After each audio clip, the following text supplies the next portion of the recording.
Bismillahirrahmanirrahim. Assalamualaikum warahmatullahi wabarakatuh. Alhamdulillahirabbil alamin wassalatu wassalamu ala asyrafil anbiya'i wal mursalin wa ala alihi wa sahbihi ajma'in. Nawaina ta'alluma wa ta'lim wa tadzakkura wa tazkir wal ifadata wal istifadah wal hasara tamassuki bi kitabillahi wa sunnati rasulih wa du'a ilal huda wa dalalata 'alal khair ibtigha'a wajhihi wa mardatihi wa thawabihi wa qurbihi subhanahu wa ta'ala. Subhanaka la ilma lana illa ma 'allamtana innaka antal alimul hakim. La haula wala quwwata illa billahil aliyyil azim. Rabbi shrah li sadri wa yassir li amri wa hlul 'uqdatam min lisani yafqahu qawli. Ayuhat talabah wa talibat madrasatil aliyah adini al khassah fi hazihil munasabah wa fi hazil lailah al mubarakah sawfa nata'alam an ilmil hadis min kitab syarah al manzumah al baikuniyah. Wa qabla an nabda hayya naqra surat al-Fatihah nudiha ila ki Haji Ahmad Syekh bin Haji Abdul Hamid wa ila sahibul kitab Umar bin Muhammad bin Fatwa al-Baikuni ad-Dimishqi asy-Syafi'i al-Fatihah. A'udzubillahi minasyaitonirrajim. Bismillahirrahmanirrahim. Alhamdulillahirabbil alamin arrahmanir rahim maliki yaumiddin. Iyyaka na'budu wa iyyaka nasta'in ihdinas siratal mustaqim siratal ladzina an'amta 'alaihim ghairil maghdubi 'alaihim waladdallin. Amin. Al-an iftahu kutubakum safhah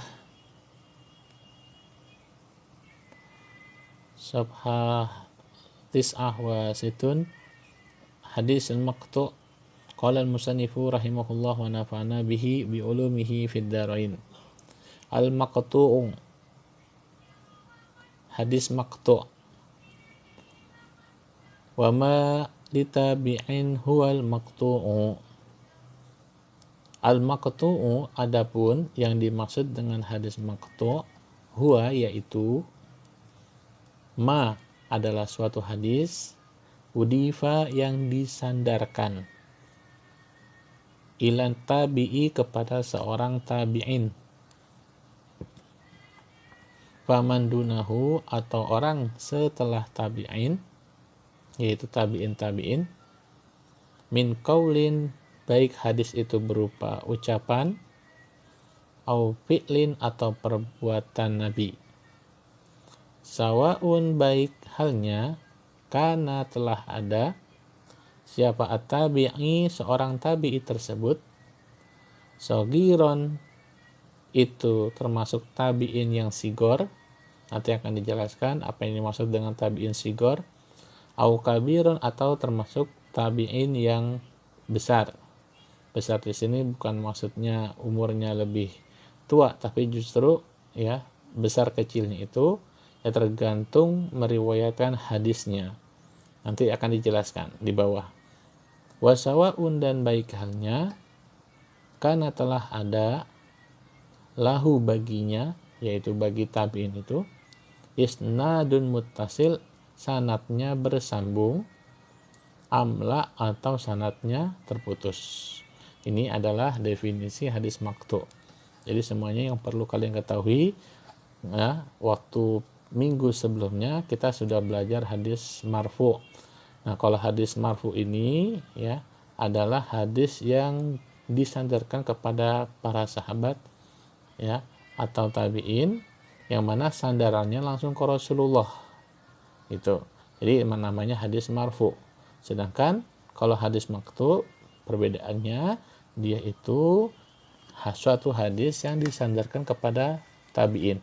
Jadi sumbernya itu adalah tabi'in gitu. Dan kemudian tabi'in mendapatkan hadisnya dari sahabat. Baru setelah itu ya sahabat ke Rasulullah SAW. Oke.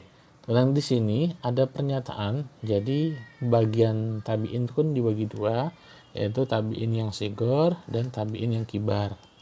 Nanti akan dijelaskan. Wasawaun kana isnadun mutasil. Jadi hadis yang disandarkan di sini baik sanadnya itu bersambung atau sanadnya itu terputus. Maka nanti kita akan mengetahui apa sih hukum hadis maqtu ini, apakah hadis maqtu ini bisa dijadikan dalil hujjah atau tidak. Fa yakhruju, maka dikecualikan biqaidi idofatihi, dengan kaitan idofatihi ila tabi'i, bersandarnya kepada tabi'i, ma, yaitu suatu hadis, udifa, yang disandarkan, ila Nabi sallallahu alaihi wasallam, kepada Nabi Muhammad sallallahu alaihi wasallam, atau ila sahabi, atau atau suatu hadis yang disandarkan pada sahabi.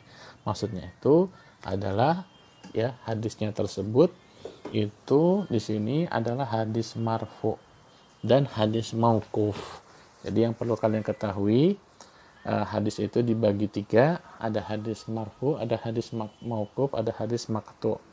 Kalau hadis yang disandarkan kepada Nabi itu namanya hadis marfu, yaitu ma'udifa ila Nabi sallallahu alaihi wasallam. Jadi hadisnya langsung qala Rasulullah sallallahu alaihi wasallam. Nah, itu berarti hadisnya hadis marfu. Tapi kalau hadisnya dari sahabat ya, misalnya dari beberapa sahabat, itu maka namanya hadis mauquf ya. Nah, yang terakhir adalah hadis maqtu. Hadis maqtu itu apa? Itu hadis yang disandarkan kepada seorang tabi'in. Itu. Jadi yang dikecualikan dari hadis maqtu adalah yaitu hadis marfu dan hadis mauquf. Jadi kalau kalian ada yang menanya, apakah hadis mauquf sama dengan hadis maqtu? Apakah hadis maqtu sama dengan hadis marfu? Beda, jelas beda. Karena sandarannya pun berbeda. Kita lanjutkan. Ta'rifut tabi'i. Sekarang kita akan masuk ke dalam definisi tabi'i. Siapa sih tabi'i itu, Ustaz? Nah, ini. At-tabi'i, adapun tabi'i, huwa, yaitu muslimun, yaitu seorang muslim. Ya, seorang muslim yang beragama Islam, lakiya sohabian, yang pernah berjumpa sohabian, seorang sahabat. Jadi ada seorang muslim, dia itu pernah ketemu sama seorang sahabat. Sahabat siapa aja? Apa sahabat Abu Bakar, apa sahabat Umar, apa sahabat Utsman, apa sahabat Ali, pokoknya sahabat-sahabat yang lain. Wa mata, kemudian orang itu meninggal, alal Islam, dalam memeluk agama Islam. Sawaun, baik halnya, atola, apakah panjang, apaliko uhuma, pertemuan antara keduanya, maksudnya itu sekalipun ya, dia itu udah lama ketemu sama sahabat Abu Bakar misalnya, seperti itu. Qasura, atau pendek, misalnya cuma pernah sekali ketemu sama seorang sahabat, tetap namanya tabi'i. Jadi satu ulangi, tabi'i itu adalah seorang muslim yang pernah berjumpa oleh salah seorang sahabat, kemudian meninggal dalam memeluk agama Islam, dan juga dia itu sekalipun pernah berjumpa cuma hanya sekali, masih dinamakan sebagai seorang tabi'i, seperti itu. Oke, kemudian selanjutnya summa ina tabi'i, kemudian tabi'in, para tabi'in ala sinpain, dibagi menjadi dua golongan, yaitu sigorun, yaitu tabi'i sigor, tabi'i kalau istilahnya bahasanya di sini kecil, tapi kecilnya bukan orangnya kecil ya, wakibar, dan besar. Nah, kita sekarang akan memahami apa sih masuk dari keduanya. Wasigoru tabi'in, maka adapun yang dimaksud dengan sigoru tabi'in, humul ladzina, mereka adalah orang-orang, yarwuna, yang meriwayatkan, aksara ahadisihim, paling banyak hadis mereka itu, anit tabi'in, dari tabi'in. Waqala, dan sedikit, riwayatuhum, riwayat mereka dari sahabat, gitu, dari para sahabat. Misalnya istilahnya kalau kalian di pesantren itu, kalian mendapatkan hadis ya, itu dari teman kalian. Nah, ya, dari teman kalian. Nah, sedangkan ada juga teman kalian yang mendapatkan hadis dari ustadz langsung, baru langsung dari kemudian ustadz juga dari kiai. Jadi istilahnya di sini misalnya contohnya ya, kiai itu Rasulullah, ustadz itu sahabat, nah kalian itu tabiin, paham gitu. Jadi kalian, ustadz ulangi, dinamakan sigorut tabiin ya, jika hadis yang kalian riwayatkan dari teman kalian itu lebih banyak dibandingkan teman kalian yang meriwayatkan hadis dari ustadz, yang mendengar hadis dari ustadz, gitu, paham? Ya, istilahnya kamu dapat kabar nih, oh besok bulan Desember anak Alhamdulillah balik lagi ke pondok. Nah, itu kalian kalau dengar dari teman kalian, maka kalian digolongkan sebagai sigorut tabiin. Tapi kalau kalian mendapatkan kabar langsung dari ustadz dari Pak Kiai, maka kalian dinamakan sebagai kibarut tabiin. Itu, oke. Ya, contohnya siapa sih ustadz? Contohnya seperti Abi Hazim. Abi Hazim nama aslinya Salamah bin Dinar. Nah, ini kalau misalnya kalian nemu di hadis nemu nama beliau, yang mana maka beliau termasuk sigorut tabi'in. Maka akhirnya bisa dibilang beliau itu mendapatkan hadis dari para tabi'in juga lebih banyak daripada para sahabat. Kemudian Yahya bin Sa'id al-Ansori. Ini orang kedua. Contohnya ya, masih banyak sigorut tabi'in yang lain. Kemudian ama kibarut tabi'in, adapun yang dimaksud dengan kibarut tabi'in, fahum, mereka adalah alladzina yarwuna aktsara ahaditsihim, yaitu mereka yang meriwayatkan hadis mereka itu lebih banyak anis sahabat, dari para sahabat. Nah, ini contohnya seperti kalian teman-teman kalian tuh. Teman kalian yang di kelas ternyata mereka itu lebih banyak mendapatkan kabar dari ustadz. Oh, besok masuk ke Hamidiyah bulan Desember, terus kalau masuk Alhamdulillah harus rapid test, kalau masuk rapid test harus harus sehat, nggak boleh pilek, nggak boleh sakit. Nah, berarti teman-teman kalian yang mendapatkan hadis dari ustadz, kabar dari ustadz itu dinamakan sebagai kibarut tabi'in, paham? Jadi bukan yang dimaksud kibarut tabi'in atau kibarut tabi'in bukan orangnya gede, apa bapaknya, apa anaknya, bukan, tapi berapa banyak hadis yang mereka riwayatkan. Kalau seandainya mereka lebih banyak meriwayatkan hadis dengan para tabi'in, maka dinamakan sigor. Tapi kalau hadisnya banyak yang ia riwayatkan langsung dari sahabat, maka dinamakan kibarut tabi'in. Seperti itu. Kita lanjutkan. Waqalat riwayatun nanti tabi'in, sedangkan sedikit riwayat hadis mereka yang mereka riwayatkan dari tabi'in. Contohnya seperti Sa'id bin Musayyab, ya. Kemudian Qais bin Abi Hazim. Nah, ini kamu perhatikan Abi Hazim yang tadi di atas, ya kan, dia termasuk sigarut tabi'in, ya. Sedangkan anaknya sendiri, anak sendiri, ya betul, anaknya sendiri yaitu Qais, mereka dinamakan sebagai kibar.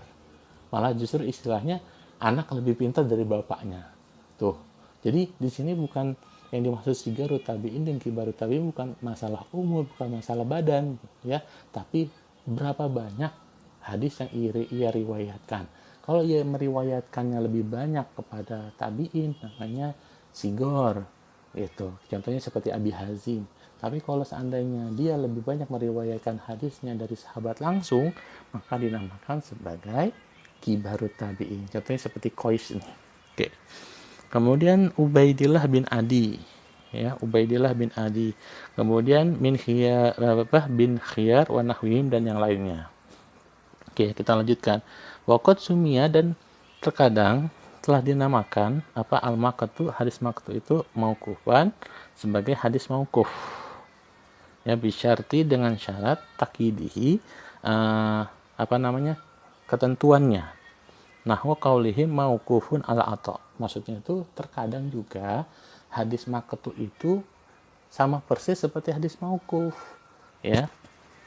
Contohnya seperti apa? Seperti, ya, ucapannya yaitu dia dalam hadis ada tulisan mauqufun an Atha, maka hadisnya itu namanya hadis, ya, mauquf juga.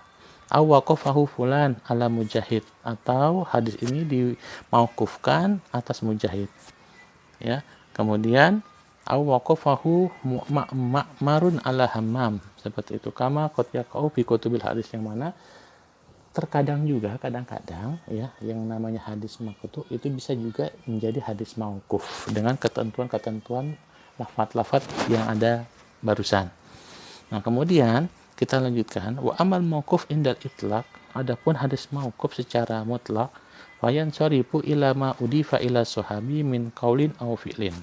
Adapun hadis mauquf secara mutlak itu dipindahkan, ya, yang lebih diumumkan terhadap sesuatu hadis yang diriwayatkan kepada, yang disandarkan kepada sahabat, baik berupa ucapan ataupun perbuatan. Tapi nanti kita akan ada bab sendiri pembahasan tentang hadis mauquf. Qala Al-Hafidz As-Suyuti, berkata siapa Al-Hafidz As-Suyuti, Imam Suyuti, wa ma yudhaf li tabi'in maqtu'u wal waqfu in qayatahu masmu'u. Apa kata beliau? Kata Imam Hafidz As-Suyuti, suatu hadis yang disandarkan kepada tabi'i maka namanya hadis maqtu'. Sedangkan hadis mauquf ya, wal waqfu, dan sedangkan hadis maqtu' bisa juga menjadi hadis mauquf, itu dengan ketentuan-ketentuan yang telah ditentukan. Misalul maqtu', nah sekarang nih contohnya hadis maqtu'. Perhatikan semuanya, seperti ucapannya Mujahid. Nah, Mujahid ini termasuk golongan tabi'in. Ya, tabi'in. Oke. La yanalul ilmu mustahin wala mustakbir, tidak akan mendapatkan ilmu siapa? Yaitu orang yang malu belajar, malu mau bertanya, nggak bakal dapat ilmu orang kayak gitu. Wala mustakbir, dan orang yang sombong. Orang sombong nggak bakal dapat ilmu. Ngapain belajar, udah pinter. Nah, itu jangan seperti itu. Nauzubillah min zalik. Wa qaulu Malik, dan seperti perkataannya Imam Malik, nah, gurunya Imam Syafi'i. Nah, Imam Malik yang kalau kalian perlu ketahui, Imam Malik itu termasuk ya tabi'in. Ya, beliau banyak meriwayatkan hadis. Gitu. Ya. Iza wada'a ashabahu, yaitu hadis tentang haji wada. Iza, ketika, wada'a telah menyampaikan salam perpisahan siapa Rasulullah SAW ashabahu, kepada para sahabat. Apa ucapannya? Itu Nabi SAW berkata, ittaqullah, bertakwalah kalian kepada Allah, wansyuru hadzal ilm, dan sebarkanlah oleh kalian itu ilmu ini, ya, ilmu yang didapatkan dari Nabi, wa'allimuhu, dan ajarkan, wala taktumuh, dan jangan sekali-kali kalian itu menyembunyikan ilmu yang kalian dapatkan dari Rasulullah. Itu qaulu Malik, hadisnya yang diriwayatkan oleh Malik. Oke. Nah, sekarang hukumnya. Ustaz pengen tahu hukumnya gimana, Ustaz? Hadis maqtu boleh nggak dijadiin hujjah? Boleh nggak dijadiin dalil? Nah, ini. Hadis maqtu laisa bihujjah, tidak bisa dijadikan dalil.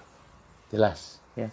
Haitsu khola, karena kenapa? Karena khola, kosongnya, ya, an qorinatin, yaitu dari suatu bukti. Ar-raf'i, hadis itu disandarkan kepada Rasulullah. Jadi maksudnya itu kenapa nggak bisa dijadikan hujjah? Karena nggak ada bukti bahwa benar-benar hadis itu disandarkan bersumber dari Rasulullah gitu. Ama iza wujidat. Nah, di sini ada pengecualian. Tapi kalau seandainya didapatkan tanda atau bukti tadulu yang menunjukkan ala raf'ihi, bahwa sumbernya itu ilan Nabi Shallallahu Alaihi Wasallam, kepada Nabi, falahu hukmul marfu, maka hadis maqtu itu bisa dihukumi seperti hukumnya hadis marfu, yaitu bisa dijadikan hujjah. Itu kapan, Ustaz? Nah, ini kama annahu idza wujida qarinatun, sebagaimana hanya jika didapatkan bukti tadulu ala waqfihi, yang menunjukkan kepada mauqufnya hadis maqtu, ala sahabi falahu hukmul mauquf, maka hukumnya hukum mauquf. Nanti di minggu depan insyaallah kita akan belajar hadis mauquf. Oke, sedikit lagi. Fa minal maqtu alladzi lahu hukm marfu. Nah, sekarang ya, kalian pengen tahu, Ustaz, hadis apa aja sih yang mana hadis maqtu bisa hukumnya itu dijadikan hujjah seperti hadis marfu. Nih, aqwalu tabi'in fi asbabi nuzul Quran, yaitu perkataan para tabi'in fi asbabi nuzul Quran, dalam masalah sababun nuzul. Nah, itu kan banyak tuh dalam sababun nuzul kan hadis-hadis yang diriwayatkan oleh para sahabat. Nah, itu semua hadisnya hadis maqtu. Misalnya ada hadis maqtu, maka hadis maqtunya itu bisa dijadikan hujjah. Kenapa? Karena berkaitan dengan sababun nuzulul Quran. Wa kadzalika aqwaluhum fi ma la majala li ra'yi fih. Begitu juga perkataan para tabi'in fima, pada sesuatu perkara, la majala li ra'yi fih, yang mana tidak ada pendapat dalam masalah tersebut. Ya, misalnya ada suatu permasalahan, kemudian di situ ada para tabi'in lebih banyak meriwayatkan hadis, maka hadis maqtu itu bisa dijadikan hadis marfu. Maksudnya bisa dijadikan hujah. Mimma la yumkinu akhzuhu ila anin nabi, yang mana tidak mungkin ya akhzuhu pengambilan hadis tersebut illa anin nabi kecuali dari Nabi Shallallahu alaihi wasallam. Wa jami'u zalika fi hukmil marfu'ul mursal. Maka dinamakan hadis tersebut hadis marfu yang mursal. Jadi kalau seandainya ada hadis maqtu kayak di sababun nuzul kemudian berubah menjadi hadis marfu, maka dinamakan hadis marfu mursal.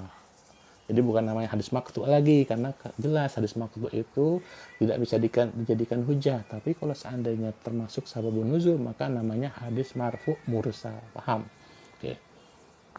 Wa ma qaulu tabi'i, adapun perkataan tabi'i, minas sunnati kaza, dari sunnah maksudnya dari hadis kaza seperti ini, maka sahaha al-Imam An-Nawawi, maka telah mentashih membenarkan siapa Imam Nawawi dalam kitabnya Syarah Muqaddimah Sahih Muslim, annahu mauqufun muttasil, maka dinamakan hadis itu mauquf muttasil, yaitu hadis maqtu yang sama hukumnya seperti hadis mauquf. Wa naqala an ba'di Syafi'iyah al-qaul, wa naqala dan telah menukil ya an ba'di Syafi'iyah dari sebagian mazhab Syafi'i al-qaul, yaitu perkataan pendapat bi annahu marfu'un mursal, bahwa hadisnya itu termasuk marfu mursal. Marfu mursal itu nanti satanya di ujian, yaitu hadis maqtu yang hukumnya itu bisa menjadi seperti hadis marfu. Ya, maka kalau ada perkataan dalam suatu hadis minasunati kaza, maka namanya hadis maqtu yang hukumnya bisa dijadikan hujjah. Wasohaha, dan telah membenarkan siapa al-Iraqi, yaitu al-Hafidh Imam Hafidh al-Iraqi ahli hadis, annahu mauquf, namanya hadis mauquf. Ini berarti ini ada perselisihan pendapat dalam ucapan minasunati kaza. Oke. Wahtaja, dan telah menjadikan hujah dan telah berhujjah siapa ala dzalika, atas hal itu, bi anna tabi'i katsiran, bahwa sesungguhnya seorang tabi'i banyak mayu abar bi sunnah an sunnatil khulafa'ir rasyidin. Jadi banyak para tabi'in para tabi'in yang meriwayatkan hadis maqtu itu bacaannya seperti itu, minas sunnati kaza, seperti itu. Oke. Wa iza qala tabi'i, kemudian jika ada seorang tabi'i berkata umir nabi kaza wa nahuhu, maksudnya itu kami pernah disuruh seperti ini sama sahabat, wa nahu dan semisalnya. Wahal yumkinu mauqufun aw marfu'un mursal, apakah hadis itu bisa menjadi hadis mauquf atau hadis marfu' mursal? Fihi ihtimalani li Abi Hamid Al-Ghazali. Ada dua kemungkinan ya yang diutarakan oleh Imam Ghazali. Walam yurajjih wahidan minhuma, tapi Imam Ghazali tidak bisa memastikan salah satu dari keduanya. Qala Syekh Zakaria Al-Ansari, berpendapat siapa Syekh Zakaria Al-Ansari, ini pengarang kitab Mughnil Muhtaj, lakin yu'khadhu min kalamin, tapi untuk masalah ini itu diambil pendapatnya Zakarahu Al-Ghazali yang telah disebutkan oleh Imam Ghazali ba'da dzalika tarjihun annahu marfu'un mursal, bahwa kalau seandainya ada kata-kata umir nabi kaza wa nahu, termasuk hadisnya itu marfu'un mursal. Jadi itulah pelajaran pada malam hari ini tentang hadis maqtu. Semoga kita semua diberikan kemudahan dan kelancaran dalam memahami ilmu hadis. Syukran ala ihtimamikum. Subhanakallahumma bihamdika asyhadu an la ilaha illa anta astaghfiruka wa atubu ilaik. Wallahul muwaffiq ila aqwamit thoriq. Wassalamualaikum warahmatullahi wabarakatuh.